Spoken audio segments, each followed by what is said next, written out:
Ok, donc salam alaikum wa rahmatullahi wa barakatuh. Donc, taqabbalallahu minna wa minkum. Donc le thème d'aujourd'hui, je le rappelle, c'est le défi des musulmans en Occident. Et un des plus grands défis que les musulmans vivent aujourd'hui en Occident, c'est l'athéisme. Parce que c'est un des plus gros défis, parce que pour commencer, si on perd la ilaha illallah, nous avons tout perdu. La base, le message commun entre tous les prophètes, c'était le tawhid. C'était de reconnaître Allah et de l'adorer lui seul.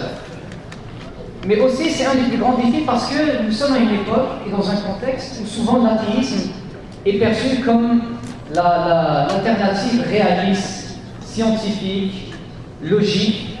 Et cela peut mettre des doutes dans la tête de beaucoup de musulmans et de musulmanes, surtout les jeunes qui à l'école, qui peut-être apprennent la théorie de l'évolution ou autre théorie.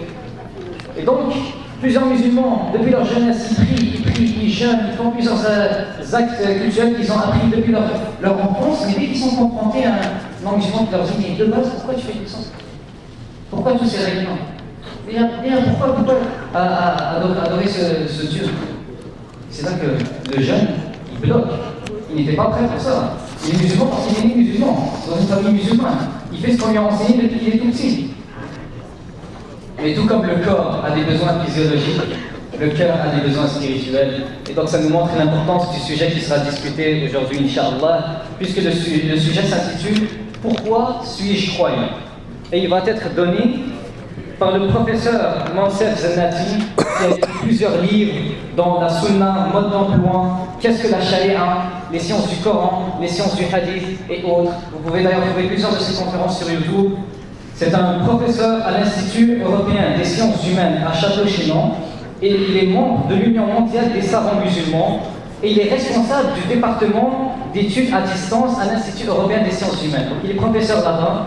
Je suis personnellement élève à lui, les cours qu'il donne, et je peux vous dire un petit témoignage devant Allah subhanahu wa ta'ala. Lorsque je regarde ce qu'il enseigne, la manière qu'il enseigne, je suis vraiment très fier. Je suis très fier d'être son élève. Donc je vous invite à l'écouter bien attentivement, et je le remercie en votre nom pour sa présence parmi nous. Voilà.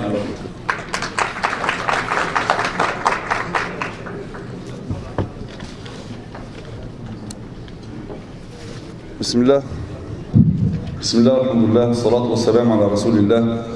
وعلى آله وصحبه ومن والاه. Assalamu alaikum wa rahmatullahi wa barakatuh. Donc, pourquoi suis-je croyant? Alors, cette question-là, on pourrait répondre avec ce que disait un philosophe, Auguste Sabatier. Je suis croyant parce que je suis incapable de ne pas l'être. Je suis croyant parce que je suis incapable de ne pas l'être. Pourquoi? Parce que la croyance, c'est un besoin pour l'être humain. Ce n'est pas un besoin secondaire, c'est un besoin essentiel, fondamental, vital, indispensable pour l'être humain. Et donc nous allons exposer justement ce besoin. En quoi la croyance est un besoin? Et par là même, donc on répond à cette question. Je suis croyant parce que justement il y a un besoin, et ces besoins donc sont à différents niveaux. Notamment donc le premier niveau, c'est le besoin pour l'être humain d'avoir des réponses à toutes ces questions existentielles, des questions essentielles. L'être humain ne cesse de se poser des questions. Et d'où je viens? Et où je vais? Et pourquoi? On pourrait ici prendre comme image, nous prenons un jeune endormi, on le met dans un train. Le train circule. Dans le train, on met à ce jeune tout ce qu'il désire, toutes les distractions, tous ses besoins, tous les choses accessoires, tout. À un moment, il se réveille. Le train est en route. Là, il va avoir deux attitudes. Soit il se réveille Et donc il regarde autour de lui, c'est magnifique, il a tout ce qu'il faut. Voilà. Il a toutes les nourritures, il a la PS4, hein. Il regarde les beaux paysages, il est distrait, donc il dit je suis là, j'en profite.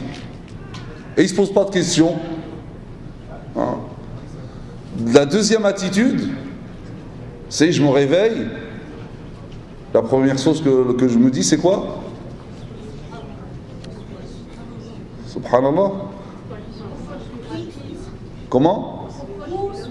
Où suis-je? Oui. Je vais où? Hein? Mais qui m'a mis là? J'étais pas. Qui m'a mis là? D'accord? Je vais où comme ça? Quelle destination? Va s'arrêter? Va pas s'arrêter? C'est quoi la destination? Et en réalité, l'être humain, dans ce cosmos, c'est comme ce train donc cosmique qui évolue. Et c'est pour ça qu'on a ces deux attitudes. Soit je suis moi dans ce train cosmique et je me dis voilà, je me laisse distraire par tout ce qu'il y a. Je suis là pour vivre, je suis là pour profiter. Et l'autre qui se dit non, quand même je suis là, mais qu'est-ce qui m'a mis là? Qui m'a créé? Pourquoi? Et qu'est-ce qu'il y a après? Donc ces questions-là, elles reviennent à l'être humain tôt ou tard. Il va commencer à se poser la question, donc il va se demander, mais qui m'a créé? Est-ce que je suis là?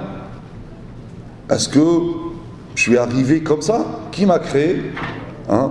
Et ensuite, donc est-ce qu'il y a un créateur ou pas?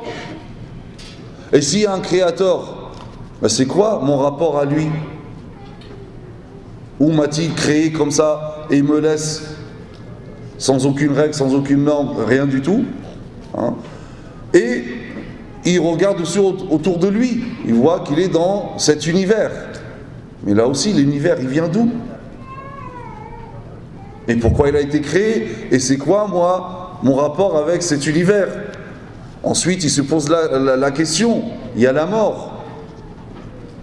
Mais y a-t-il une vie après la mort? Est-ce que la mort, c'est une fin en soi? Ou y a-t-il une vie après la mort? Est-ce que c'est logique et rationnel que la vie peut s'arrêter comme ça soudainement, avec une fin, sans suite? Et je me dis, mais combien de gens bien qui ont sacrifié, se sont sacrifiés pour le bien-être des autres, pour l'intérêt des autres, et ils sont partis de cette vie, personne ne les connaît, ils n'ont pas été récompensés, alors que d'autres ont sacrifié les autres pour leurs propres intérêts, et ils ont commis des atrocités, et ils sont sortis de cette vie-là sans être jugés, sans payer. Là on peut se dire non, il y a quelque chose qui ne va pas. C'est comme si cette vie c'était l'entracte dans une pièce de théâtre. Il y a une partie, il y a l'entracte, et là on se dit la pièce elle ne peut pas finir comme ça, il y a forcément une suite.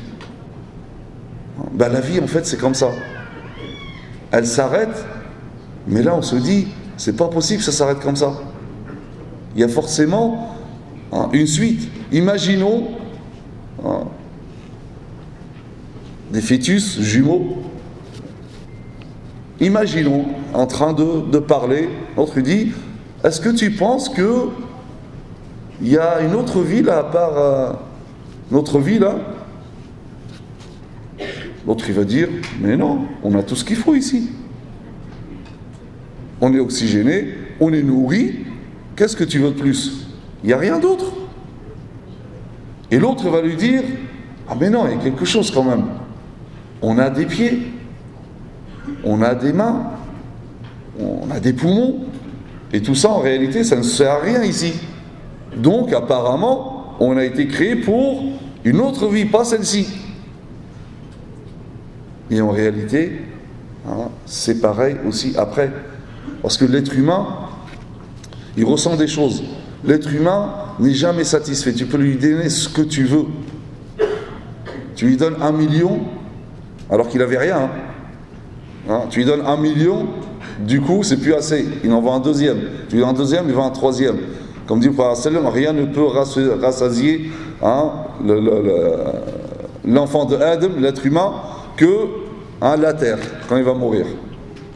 Et donc, c'est-à-dire que ça, c'est la preuve en soi qu'il a été créé pas pour cette vie. Il a été créé pour une vie là où il pourra avoir tout ce qu'il veut.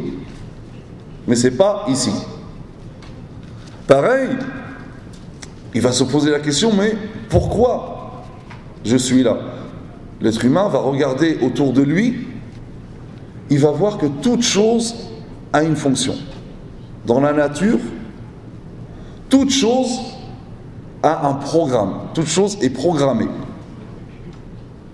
À un moment, il va se dire, et moi, je suis quoi dans tout cela? Il va voir que, par exemple, l'eau, la pluie, donc c'est pour, la pluie sert la végétation. La végétation, c'est pour les animaux. Donc ça sert les animaux. Les animaux, c'est pour l'être humain.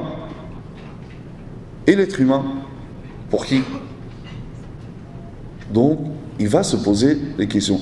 Et ça, s'il n'a pas les questions, s'il n'a pas les réponses, il ne pourra pas vivre sereinement. Il y aura toujours une instabilité dans sa tête. Il lui faut ces réponses. Et seule la croyance saine, qui est bien évidemment le dernier message, qui est le message du prophète, qui est la croyance originelle, celle apportée depuis Adam jusqu'au prophète. Ne pensez pas que le prophète a apporté une nouvelle croyance qui n'existait pas. C'est exactement la même. La croyance ne change pas. Et donc c'est cette croyance qui va lui apporter les réponses. Comme quoi, donc c'est la religion qui va lui faire connaître qu'il n'est pas passé du néant à l'existence par hasard. Non, il a été créé. Il a été créé par un être suprême. Et c'est cette religion qui va lui dire également que l'univers a été créé. Et il n'est pas venu de rien. Et que cet univers a été créé pour l'être humain. Et c'est la religion qui va lui dire également que cette mort, ce n'est pas une fin en soi. Donc la mort, cette croyance va lui dire que la mort n'est pas synonyme du néant, mais plutôt d'un passage d'une étape à une autre, d'une demeure à une autre. Comme les pieux prédécesseurs disaient,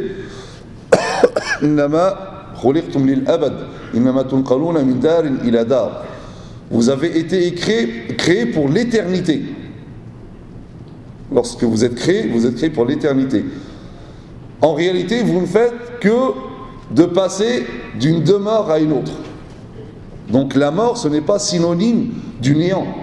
La mort, c'est un passage d'une étape à une autre, d'une demeure à une autre, d'une vie à une autre. C'est la religion également qui va lui apporter la réponse par rapport à cette question « Pourquoi ?» Donc, elle lui a apporté la question donc, d'où je viens. Et là, donc, et aussi la réponse où je vais, et là, pourquoi je suis là. Et là, cette croyance lui dit que si tu es là, ce n'est pas pour assouvir tes passions, tu es là pour une mission, pour adorer ton Créateur, être au service de ton Créateur, pour être au service ensuite à toute l'humanité. Donc ça, c'est le premier besoin. Donc j'ai besoin de cette croyance pour avoir ces réponses. Sinon, alors, on va dire oui, mais certains ne se posent pas cette question. En réalité, certains fuient ces questions. C'est pour ça qu'on cherche toujours la distraction. On cherche toujours de la distraction pour oublier, pour ne pas se poser la question. Parce que s'il se trouve tout seul, sans distraction, sans compagnie, tôt ou tard, il va commencer. Ça va s'imposer. À un moment, il va se poser cette question. C'est pour ça, cette angoisse va faire en sorte, non, il faut que je trouve quelqu'un, il faut me distraire. Même regarder, même si c'est retraité, à un moment, la distraction c'était le travail, c'était Doumi, etc. Il y a la retraite, donc non, il faut voyager, les croisières, etc. Mais surtout ne pas rien faire, sinon on va se poser ces questions. Je suis croyant parce que, comme je dis, c'est un besoin, et là il y a un autre besoin qui est un besoin qu'Allah Azza wa Jalla a mis dans notre nature. Ce besoin de croyance. Ce besoin de croyance, il est inscrit en nous, dans notre nature. Et il n'y a rien qui peut combler ce besoin. On ne peut pas le remplacer. Il y a plusieurs besoins. Il y a ce besoin particulier et rien ne peut le remplacer. Et c'est pour ça, j'ai cité tout à l'heure le philosophe Auguste Sabatier, qui dit dans son ouvrage Philosophie des religions, il dit: pourquoi suis-je croyant? Je n'ai jamais posé cette question, ou mieux, commencé à la formuler à peine, sans me voir immédiatement conduit à répondre ceci: je suis croyant parce que je suis incapable de ne pas l'être. Parce que la croyance est une exigence morale parmi les exigences inhérentes à l'être humain. C'est intrinsèque à l'être humain. On me dit, c'est là un effet de l'hérédité, de l'éducation ou de l'humeur. Ce à quoi je réponds, cet argument-là, je me le suis très souvent objecté. Et j'ai trouvé en fin de compte qu'il étouffait la question au lieu de la résoudre, et que le besoin de croyance religieuse que j'observe dans ma vie personnelle, je le constate encore plus ou encore plus vigoureusement dans la vie sociale. La société humaine n'est en effet pas moins attachée profondément que moi à la religion. Et d'ailleurs, c'est pour cela que on trouve certainement la croyance religieuse dans tous les peuples.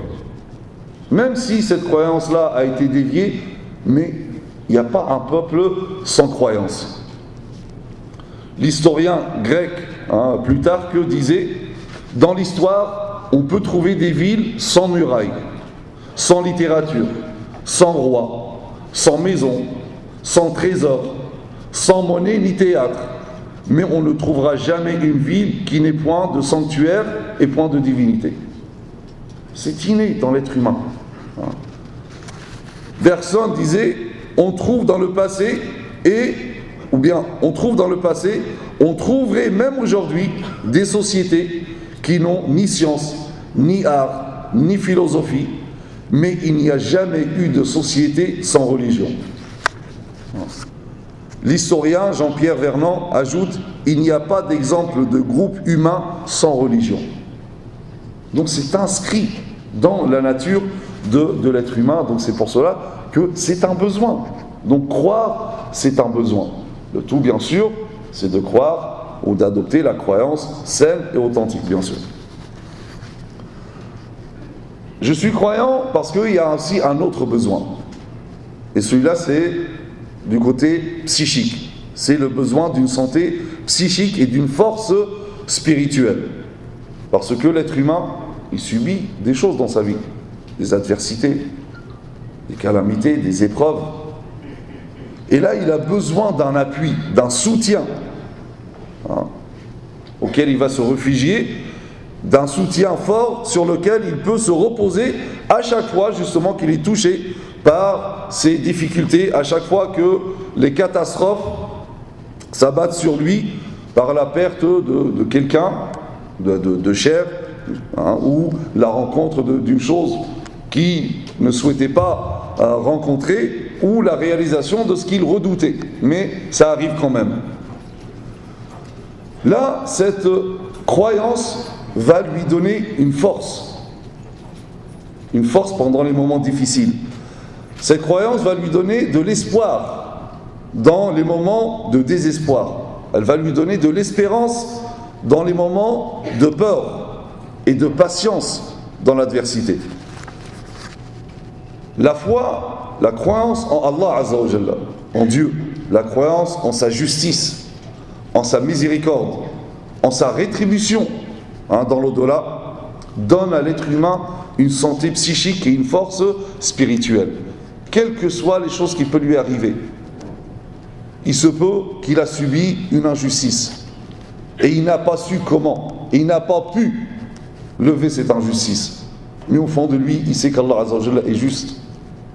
Et il va réparer cette injustice. Si ce n'est pas ici, c'est dans l'au-delà. Ça lui apporte une sérénité. Il ne va pas se laisser abattre par cette injustice. Il passe par des difficultés. Il sait qu'Allah Azza wa Jalla, il est miséricordieux. Il sait que d'ailleurs cette épreuve, ce n'est pas pour le punir, mais c'est pour l'élever. Parce que l'épreuve, la difficulté, le mal, c'est par rapport à ce que nous voyons. Mais il n'y a jamais de mal venant réellement, de mal réel, provenant d'Allah Azza wa Jalla. S'il te fait te subir cela, c'est pour ton bien. C'est pour t'élever en degré. Et en plus de cela, comme je sais qu'il y a l'au-delà, et je sais qu'il y a la miséricorde. Alors effectivement, si j'arrête le film au milieu, je dis, mais regarde, moi j'étais malade alors que d'autres n'étaient pas malades. Je suis pauvre, d'autres sont riches. Alors effectivement, si j'arrête le film au milieu, là je dis, il y a un problème quelque part. Arrêter le film au milieu, c'est la vie, ici-bas. Mais le film, il continue après. Et là, la miséricorde va te toucher. Et là-bas, tu vas justement bénéficier de cette santé où aucune maladie ne pourra te toucher. Et là, tu vas réparer cette injustice que tu as subie. Le problème de l'être humain, dans tout ce qui lui arrive, c'est que justement, il pense que, ou bien sa réaction, c'est parce qu'il croit que après la vie, il n'y a plus rien, ça s'arrête là. Et donc, pourquoi j'ai pas ça? Et pourquoi il m'arrive ça? Etc. Dit là, on va lui dire, attention, là, tu t'es arrêté au milieu du film. Tu t'es arrêté à la première saison. Il y a encore une seconde saison, mais celle-ci, elle est éternelle. Donc, n'oublie pas cette réalité. Donc, effectivement, celui qui a cette croyance, il va relativiser tout ce qui lui arrive, et cette croyance lui donne une force spirituelle pour faire face à toutes les épreuves. Celui qui n'a pas cette croyance-là, plus que d'autres, il va vivre, donc il sera exposé à l'anxiété, à la dépression, à l'instabilité psychologique. Il va s'écrouler rapidement face à la première épreuve. Certains même vont perdre totalement espoir au point de se suicider. Et d'autres vont vivre, peut-être, oui, mais très fragiles psychologiquement, semblables à des morts. Des morts qui ressemblent à des vivants. L'historien, philosophe Arnold Toynbee disait « La religion est l'une des facultés nécessaires, naturelles et humaines. Il nous suffit pour nous en rendre compte de constater que le manque de religion pousse l'individu à un état de désespoir spirituel qui l'oblige à rechercher la consolation religieuse à des tables qui n'en possèdent rien. » On veut, des fois, trouver une alternative à la religion, la philosophie, la science, etc. Mais en réalité, rien ne remplace la religion et rien ne peut se substituer à la religion. Le docteur Carl Jung dit dans son ouvrage intitulé « L'homme moderne à la recherche d'une âme », il dit « Au cours des 30 dernières années, j'ai été consulté par des individus de tous les peuples du monde civilisé et j'ai soigné des centaines de malades. Je n'ai pas rencontré un seul problème chez les personnes qui avaient atteint un âge moyen, il dit 35 ans environ, qui ne reviennent fondamentalement au manque de foi et de l'éloignement des enseignements de la religion. On peut véritablement dire que chacun de ces malades était en proie à la maladie parce qu'il était privé de la sérénité apportée par la religion, quelle qu'elle soit. Tous ces malades ne purent guérir qu'en revenant à la foi et en cédant des commandements et des interdits de la religion pour affronter la vie. William James, le père du pragmatisme, disait « Le plus puissant remède à l'angoisse est indubitablement la foi ». Le docteur Brial dit « Un homme véritablement religieux, profondément religieux, spirituel, ne souffre jamais d'une maladie psychique ». Dale Carnegie dit dans son livre « Comment cesser de s'inquiéter et commencer à vivre ?» Les psychanalystes saisissent que la foi forte et l'attachement à la religion sont à même de vaincre l'angoisse, l'anxiété et de guérir ces maladies. Donc je suis croyant parce que c'est un besoin également psychologique. Autre besoin, le besoin, c'est un besoin sociétal. Parce que la société a besoin, en son sein, des sources de motivation et des règles morales. C'est-à-dire que dans la société, on a besoin de motivations qui poussent, des motivations qui poussent l'individu à accomplir du bien, de faire du bien, à s'acquitter de ses devoirs, même en absence de surveillant, même s'il n'y a personne qui te contrôle, même s'il n'y a personne qui te surveille. Mais tu as besoin d'une motivation pour accomplir ton devoir, pour faire le bien. Et dans la société, on a besoin aussi de normes, de règles qui régissent les différentes relations entre les êtres humains pour imposer des limites auxquelles il se tiendra et à ne pas transgresser le droit d'autrui ou négliger le bien de la société par des passions personnelles ou des intérêts individuels, matériels. Alors certains pourraient dire, non mais dans les sociétés, dans le droit positif, les lois humaines, il y a déjà des lois qui régissent, qui organisent les relations entre les êtres humains et qui ne permettent pas de transgresser les droits des autres. Mais ce que nous disons ici, c'est que tout ça, ça ne suffit pas. Tout ça, ça ne suffit pas parce que en réalité, il faut qu'il y ait des motivations et des règles qui agissent de l'intérieur de l'être humain et non pas de l'extérieur. Parce que si c'est une loi qui agit de l'extérieur, je peux la contourner. Il suffit que je ne suis pas contrôlé, il suffit qu'il n'y a pas de caméra, je vais voler. Et ça, on le voit dans les endroits où il y a eu des catastrophes naturelles. Il n'y a plus d'électricité, il n'y a plus de caméra. On voit dans les supermarchés les gens sortir avec des télévisions, avec des... Il n'y a plus rien, ça, c'est l'anarchie, il n'y a plus de contrôle. Donc, les lois ne permettent pas justement d'avoir cette motivation, cette conscience, quelque chose donc qui est, va motiver de l'intérieur et non pas de l'extérieur. Je vous citerai un exemple simple. Payer les impôts. On n'a jamais vu des gens payer des impôts en étant contents de les payer. Au contraire, on essaye toujours, certains essayent de toujours contourner pour essayer de payer moins. Et ce qu'on peut observer, c'est que ceux qui établissent les lois, c'est les premiers à les transgresser. Toujours, particulièrement nous en France, je pense que c'est les politiciens en Occident les plus corrompus. On te fait la morale, et après plus tard, il ne payait pas d'impôts, il ne savait pas qu'il avait de l'argent. Donc, il y a toujours moyen de contourner. Si on prend l'exemple de la zakat, il est formidable. C'est un impôt, en quelque sorte. Mais c'est un acte d'adoration aussi. Donc le croyant, lorsqu'il va payer, il va le payer en étant content. Il attend même donc l'occasion d'avoir un nisab, le minimum imposable pour pouvoir payer la zakat. Et si on voit les exemples du temps du Prophète sallam qui envoie un percepteur de la zakat, et le percepteur de la zakat regarde le bétail de ce monsieur et lui dit, voilà, toi, ce qu'il te faut dans la zakat, selon donc, les lois islamiques, il te faut donc une chamelle d'1 an.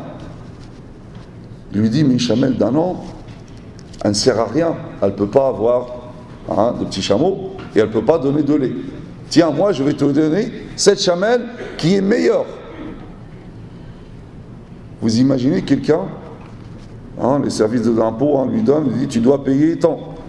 Il dit, non, moi, je veux payer plus. On connaît ça? Non, on cherche à payer moins. Là, le percepteur lui dit, écoute, moi, le prophète sallam m'a pas dit ça. Allez, on voit le prophète sallallahu alayhi wa sallam. Donc il va voir le prophète sallallahu alayhi wa sallam. Et il lui dit, voilà, donc, le percepteur, il m'a dit que je devais donner une chamelle d'1 an, donc elle ne peut pas avoir de chamelon et elle ne peut pas donner de lait. Moi, je veux donner cette chamelle, qui est plus grosse, meilleure, etc. Et là, le prophète sallallahu alayhi wa sallam lui dit, toi, ce que tu dois, c'est la chamelle d'1 an. Maintenant, si toi, tu veux donner de toi-même, là, c'est ton droit. Et effectivement, c'est ce qu'il a fait. Des gens sont venus de Sham à Omar ibn Khattab lorsqu'il était calife. Et ils avaient, eux, leurs animaux, c'était les chevaux. Les chevaux, il n'y a aucun texte qui dit que les chevaux sont imposables. Ils ne sont pas assujettis à la zakat. Donc ces gens-là arrivent et disent à Omar ibn Khattab, voilà, nous avons des chevaux et on veut payer la zakat. Et les chevaux, donc, ils arrivent à tel et tel prix, il y en a plus que les chameaux, plus que les moutons. Et on veut donc payer la zakat. Imaginez quelqu'un, on lui envoie donc service des impôts, donc tu n'es pas imposable. Et toi, tu prends ta feuille, tu vas, non, moi je veux quand même payer. Je sais pas, j'en ai jamais vu personnellement. Mais, parce que ce qui manque, c'est justement cette motivation qui agit à l'intérieur de l'être humain et qui le pousse à faire le bien. Il n'a pas besoin de contrôleurs, de surveillants, etc. Et ça, cette motivation, ces normes, ils ne peuvent être que religieux. C'est la religion qui met ça dans les cœurs. Il n'y a rien d'autre. Il n'y a que la croyance qui peut avoir cet effet-là. Et aussi donc ça c'est les motivations, ce qu'on appelle donc cette barrière morale. C'est une barrière morale qui est à l'intérieur. Ce qu'on appelle aussi al-damir, la conscience. Et donc, pareil, donc Allah Azza wa Jalla, lorsqu'il a créé l'être humain, il lui a donné des facultés comme la force, comme la science, comme une part d'égoïsme. L'égoïsme ici, dans le sens où chacun pense à soi. Cette partie d'égoïsme qu'Allah Azza wa Jalla a mis dans nous, c'est ce qui fait en sorte que nous possédons des choses. Chacun possède quelque chose. Et il tient à la chose qu'il possède et il la défend. Ça, c'est grâce à cet attribut qu'Allah Azza wa Jalla a mis en nous, qui s'appelle donc al-ananiya, al-ana, l'égoïsme, l'ego. Chacun a une part d'égoïsme. On ne peut pas vivre sans. Voilà. Sauf que ces attributs-là, ils sont à double tranchant. Si on les oriente vers le bien, ils peuvent apporter le bien et le bonheur de l'humanité. Par contre, ils ont un tranchant très dangereux, qui peuvent être orientés donc vers le mal, et du coup, ça va apporter donc que malheur à l'humanité. Allah Azza wa Jalla, c'est lui notre créateur, c'est lui qui a mis ses attributs, et donc il a mis avec des brides, des normes pour orienter ces attributs qui sont dangereux, pour que l'être humain ne les utilise que du bon côté. Et c'est ça les normes. Sinon, c'est pour ça en fait, même dans les sociétés laïques, en France, France particulièrement, donc c'est pour ça, des fois, on parle de ce qu'on appelle la morale laïque. Parce qu'ils se sont rendus compte que, quand même, chez les jeunes, il faut une morale. Sauf qu'on a voulu et on veut séculariser la société. Donc mettre la religion de côté. Mais ils se sont rendus compte que là, après, il n'y a plus de morale. Donc on a voulu inventer un concept. C'est la morale laïque. Sauf qu'il n'y a pas cette motivation derrière de la religion. Et des fois, il y a un double discours chez les religieux. D'un côté, non, attention, la religion, il ne faut pas que ça rentre dans la vie sociale, etc., etc. Mais lorsqu'on rencontre des politiques, lorsqu'on rencontre des maires, ils nous avouent eux-mêmes, directement, le maire qui nous dit, vous avez, donc en tant que religieux, le maire qui vient nous visiter à la mosquée, il dit, on a besoin, dans les quartiers, on a besoin des mosquées. Il dit, ah bon, c'est laïque normalement, on n'a rien à voir nous. Non, parce que vous avez une autorité que nous n'avons pas. C'est l'autorité morale. Et justement, c'est celle-ci. Cette autorité morale, parce que la morale, personne ne fait le bien pour le bien. Il y a forcément une motivation. Je me rappelle, parce que on parlait avec un maire, on lui a donné cet exemple, donc les quartiers, donc il y a de la drogue, etc., etc. Je dis, vous arrivez à un jeune, vous voulez le sortir de là. Vous lui proposez, viens donc pour t'insérer dans la société, on va trouver un travail, on va te donner, je ne sais pas, 1200, 1300 euros, un euro maximum. Lui, il se fait ça, peut-être par semaine ou même pas, je ne connais pas les prix, mais pratiquement une semaine, il se fait facilement 1000 euros ou si ce n'est plus. Par mois, il se fait 5 000, 10 000 euros. On dit à ce maire, expliquez-nous pourquoi ce jeune, il va abandonner ce qu'il fait, il touche 10 000 euros, pour un travail où il va à peine avoir 1000, 1200 euros. Et là, il n'y a plus de réponse. Non, mais il faut lui dire que c'est pas bien. C'est quoi, bien ou pas bien? Dire alors que nous, lorsque nous allons lui parler, et on met en avant sa croyance, là, on va susciter quelque chose en lui, et de lui-même, il va abandonner cet argent, sale et haram, bien que c'est 10 000 euros, il va se contenter de cela parce que lui, il espère aussi la récompense divine. Et donc, regardez, c'est un besoin sociétal.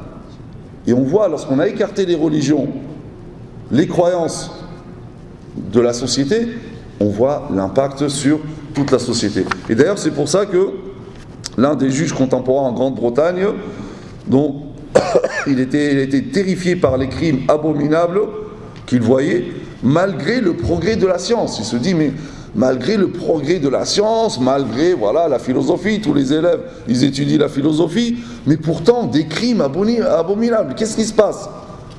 Et donc il a fini par conclure en disant, sans morale, il ne peut exister de justice. Sans morale, il ne peut exister de justice. Et sans religion, il ne peut exister de morale.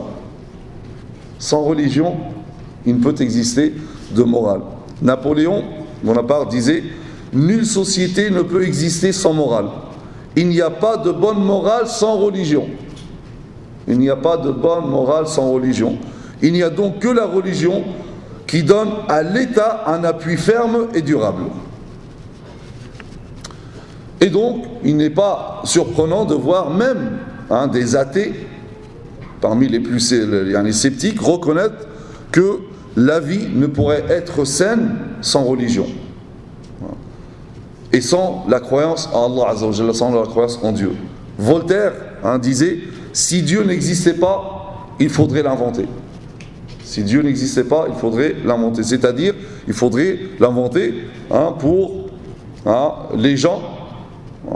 Pour les gens, il faut inventer un Dieu dont ils espéreront la miséricorde, redouteront le châtiment et rechercheront l'agrément. Parce que c'est un besoin. L'être humain a besoin qu'il y a un Dieu, parce que lorsqu'il croit en Dieu, donc il va espérer en sa miséricorde. Il va redouter son châtiment. Il va tout faire pour le satisfaire. Et donc, ça va l'écarter de la turpitude et des mauvaises choses. Hein. Et d'ailleurs, il dit également, je veux que mon procureur, mon tailleur, mes valets, ma femme, donc il dit, je veux que mon procureur, mon tailleur, mes valets, ma femme même, croient en Dieu. Et je m'imagine que j'en serai moins volé et moins cocu. Il dit parce que si tout cela, ils croient en Allah Azza wa Jalla, ça va créer en eux une motivation qui va faire en sorte que donc le procureur, donc ça va être quelqu'un d'honnête, il ne va pas tricher parce qu'il sait qu'Allah Azza wa Jalla le surveille et il va rendre des comptes. Le tailleur il ne va pas voler, son épouse ne va pas le tromper, etc. Le grec turc, le grec ou turc, ça c'est parce que j'ai faim en fait, j'ai pas été au grec ou au turc. Donc, Plutarque disait, on bâtirait plus facilement une ville dans les airs qu'on ne constituerait un État sans croyance et sans culte aux religions. C'est plus facile d'imaginer de construire une ville dans les airs que de construire un État sans croyance et sans culte religion. Donc à partir de là, quand je dis je suis croyant, c'est parce qu'il y a un besoin. La croyance saine, c'est un besoin pour l'être humain. Ce n'est pas un besoin secondaire, non, c'est un besoin vital, indispensable pour tout ce que je viens de dire. Avant de finir, j'aimerais qu'on ait une pensée à un très grand savant et penseur qui nous a quittés hier. C'est le docteur Mohamed Omara, rahimahullah, un très très grand savant, un très grand penseur. Il a passé toute sa vie au service de l'islam, particulièrement à défendre l'islam contre ses détracteurs, contre toutes ces controverses, shubuhat. C'était le chevalier de l'islam, c'était le gardien du temple. Et il restera à travers tout ce qu'il a produit. Rahimahullah.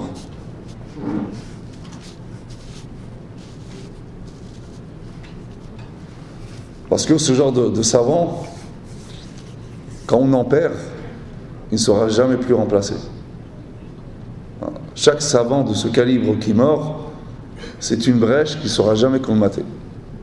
Et comme dit le prophète sallallahu alayhi wa sallam, Allah Azza wa Jalla n'enlève pas la science par arrachement, comme ça il l'arrache.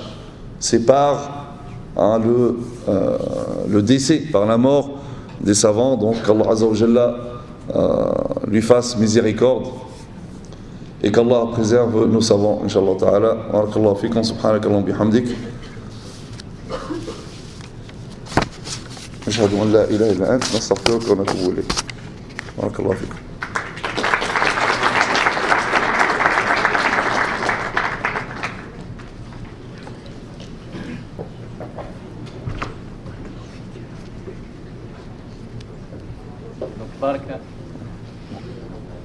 Barakallahu fik, professeur, pour la conférence. Donc c'est le moment, Inch'Allah, pour les questions. Donc on va rester ici à côté pour prendre des questions. On a ici.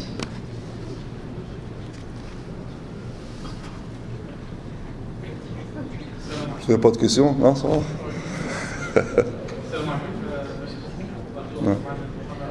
Amen.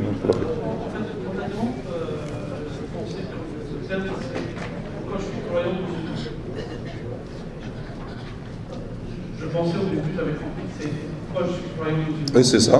Oui, là c'est pourquoi je suis croyant. Je comprends. Non, j'ai dit dès le départ. Oui. Non, j'ai bien. Non, mais j'ai compris votre question. J'ai bien dit dès le départ, on a besoin d'une croyance, et une croyance saine. Oui. Et cette croyance saine, c'est la croyance musulmane. C'est la croyance apportée par l'islam. Et j'ai dit que cette croyance, cette aqida, elle n'est pas nouvelle en soi. Le prophète sallam, le prophète sallam n'a pas apporté une croyance qui n'existait pas chez les prophètes. J'ai pas dit les religions, j'ai dit chez les prophètes avant. C'est la croyance depuis Adam alayhi salam jusqu'au prophète sallam, l'aqida c'est la même. Donc je parle d'une croyance bien sûr saine qui est la croyance musulmane et c'est le message du prophète sallallahu alayhi wa sallam. D'accord? Donc même si peut-être que tu l'as pas compris, donc je le reprécise ici. Quand je parle de croyants, je parle de croyants musulmans. D'accord? Bien que certaines choses que j'ai dites s'appliquent aussi à la religion d'une manière générale. Mais après, il faut aller plus loin pour dire que Allah Azza wa Jalla est un. Donc il ne peut pas avoir des religions. Et d'ailleurs, des fois, nous, même lorsqu'on parle, c'est un abus de langage dire les religions. Il n'y a pas les religions, il y a une religion auprès d'Allah Azza wa Jalla. D'accord? Ensuite, c'est-à-dire que c'est pas possible qu'Allah Azza wa Jalla apporte, par exemple, ou demande aux êtres humains de croire qu'il est unique et il n'a pas d'enfant, et un autre peuple, il leur dit non, en fait, j'ai un enfant. C'est pas possible.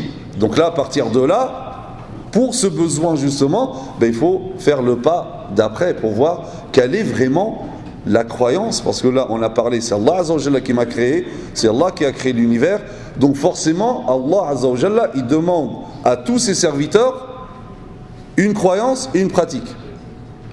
Et là le pas d'après c'est de chercher justement la croyance véritable d'Allah Azza wa Jalla. Si vous permettez plus, c'est vraiment ce que je dis, ce que je voulais dire. En fait, j'avais bien compris qu'il fallait une religion saine et une croyance saine, mais je pense que s'il y avait un chrétien qui avait fait une conférence ici, ou un sikh ou un bouddhiste, il aurait utilisé le même terme, il aurait utilisé la même chose. Donc, il aurait dit l'homme a besoin d'une croyance parce qu'il est faible, quelque chose comme ça. Je vais demander à ce qu'on explique aux musulmans, aux jeunes musulmans, pourquoi je suis musulman. Je comprends ce que vous dites. Si tu as compris, alhamdoulilah, c'est très bien. Mais apparemment, tu n'as pas compris. Non, mais le jeune musulman ou le musulman, je pense qu'il doit savoir pourquoi il est croyant en Allah, pourquoi il est musulman. La croyance saine, elle devait être peut-être. Non, c'était pas un cours sur la aqida. On n'a jamais dit que, en tout cas, on m'a jamais demandé de faire un cours sur la croyance musulmane. D'accord? Ça, c'est autre chose. Donc, maintenant, avec tout ce que j'ai dit d'ailleurs que c'est vrai que croire en quelque chose aide, d'une manière générale. Oui, c'est vrai ça on peut pas le nier. Mais ce que je viens de dire et je le redis exactement la même chose, c'est que maintenant, c'est à l'être humain de se dire, s'il y a un Dieu, il doit avoir une croyance. C'est cette recherche-là qui est importante. Comment ? Oui, c'est cette recherche-là qui est importante. Mais oui, c'est ce que j'ai dit dès le départ, je l'ai précisé dès le départ ça. Donc, et aussi, on était en train de parler d'athéisme, de kufr. Donc là, c'est un discours adressé à quelqu'un qui va débattre avec un athée. Parce que, de nos jours, le gros débat, c'est la question de kufr, de ne pas croire en Allah Azza wa Jalla, ne pas croire aux religions.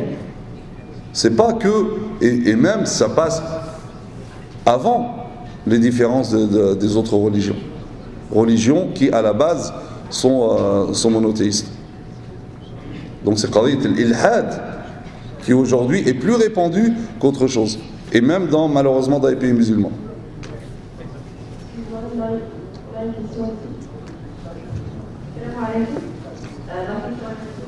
Comment faire ancrer cette croyance saine dans l'esprit de nos enfants adoptivants, sachant qu'ils ont tendance à avoir l'esprit cartésien?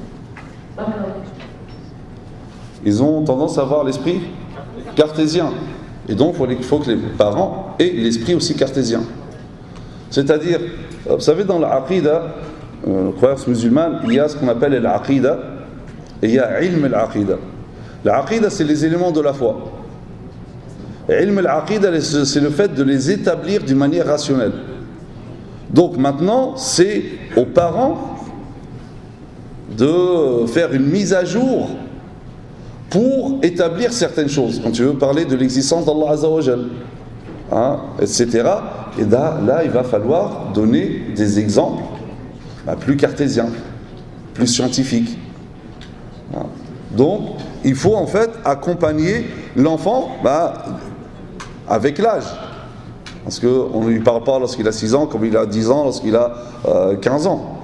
Mais avant tout, cette notion est fortement ancrée dès l'enfance, avant même de rentrer dans l'esprit cartésien. Lorsqu'il est en bas âge, il n'a pas l'esprit cartésien. Bien que des fois, les questions des enfants sont très pertinentes et malheureusement, des fois, les parents ne sont pas assez formés pour même ça. C'est pour ça que je dis toujours, même dans les mosquées ou les centres, ceux et celles qui doivent enseigner pour les enfants, c'est pas juste parce que c'est des enfants, on leur donne n'importe qui. On doit leur donner les meilleurs, les plus formés. Donc une licence en charia, etc. Parce que, bien sûr, ils vont banaliser la réponse. Mais parce que c'est des questions, des fois, il faut savoir comment répondre. Donc, l'enfant, c'est en bas âge. Lui parler d'Allah Azza wa Jalla, de l'amour d'Allah Azza wa Jalla, de l'observation divine. Ancrer ça dans l'enfant. Wallahu a'lam. Nous avons une question ici.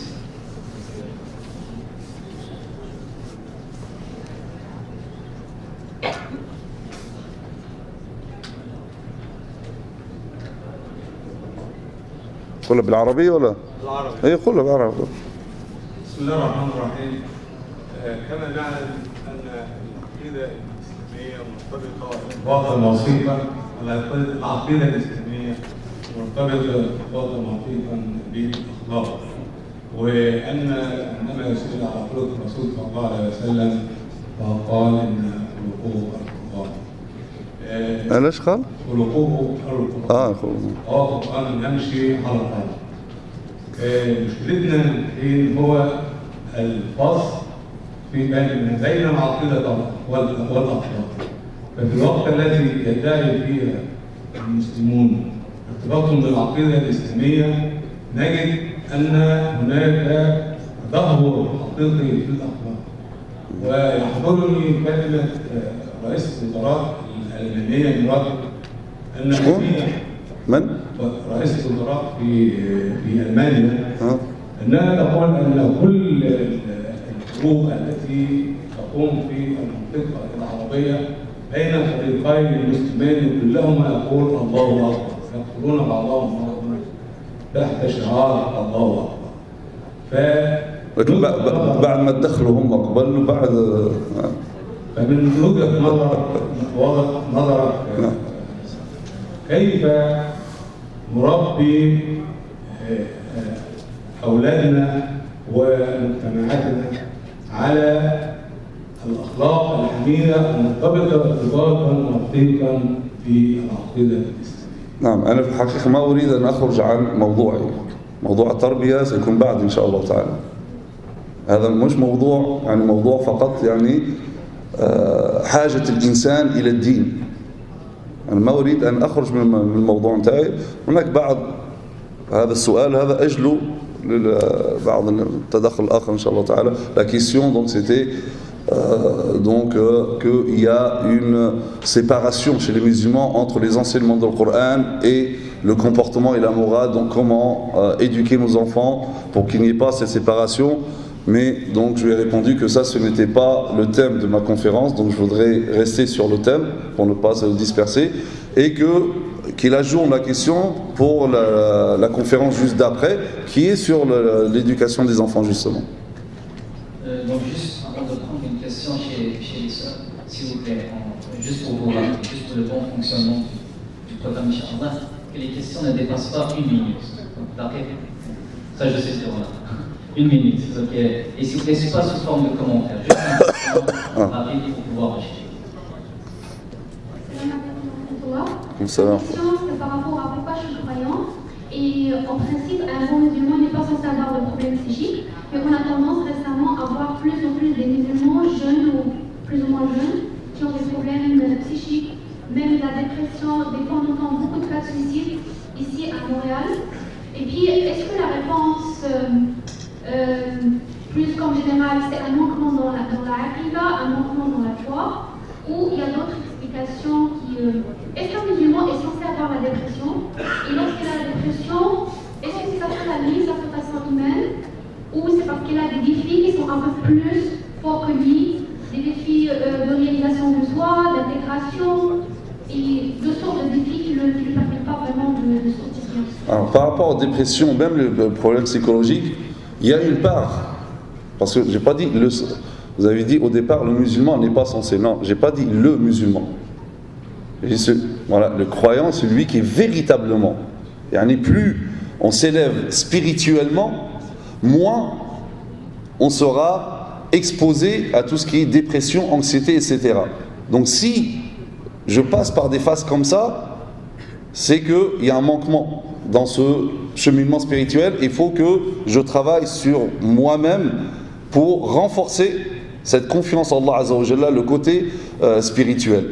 Ceci dit, des fois c'est purement physique, dans le cerveau, des hormones, etc. Et des fois, il y a une instabilité qui a besoin même de médicaments. J'ai parlé avec certains psychiatres, et là c'est pas question de foi, c'est rien, c'est vraiment physionomique. Il y a, alors je ne me rappelle plus exactement les termes qu'il m'avait dit, une sorte d'hormones, etc. dans le cerveau, et il y a un déséquilibre, et là il faut de la chimie pour rétablir cet équilibre. Et ça peut arriver à tout le monde, même aux plus grands savants, même aux plus grands spiritualistes, parce que c'est physique, par rapport à la physionomie. Par contre, le reste, quand tu dis il y a des défis, il y a etc., plus on est armé spirituellement, plus je vais faire face à ces défis. Moins je suis armé spirituellement, plus je vais faiblir face à ces défis. Allahu a'lam. On va prendre une dernière question.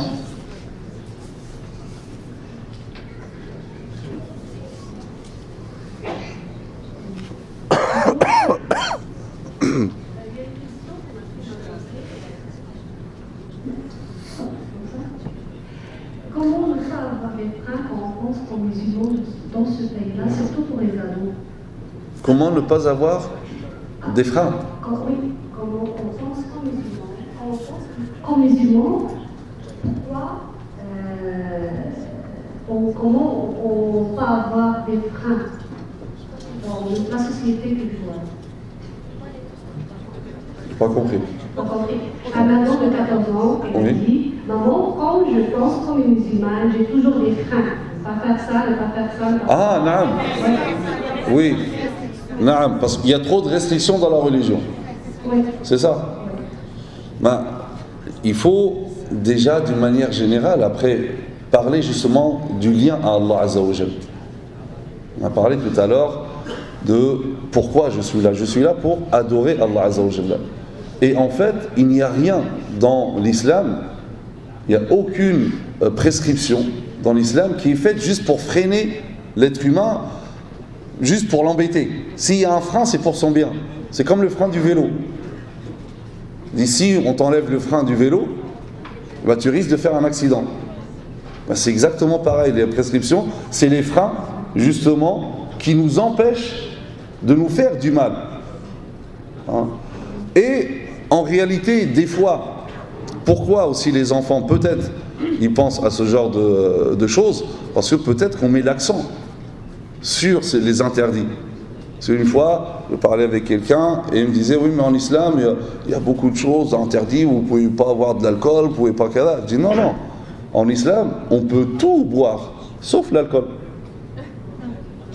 Donc, au contraire, tout est permis, sauf certaines choses.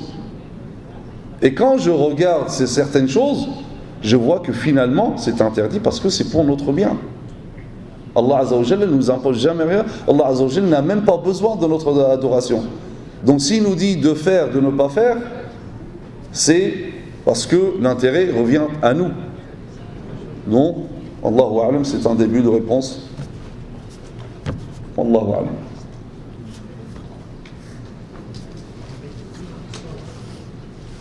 ساعات لا إن شاء الله. بارك الله فيكم. سبحانك اللهم وبحمدك نشهد أن لا إله إلا أنت نستغفرك ونتوب إليك. وصلي اللهم على سيدنا محمد وعلى آله وصحبه وسلم تسليما. والسلام عليكم ورحمة الله وبركاته. بارك الله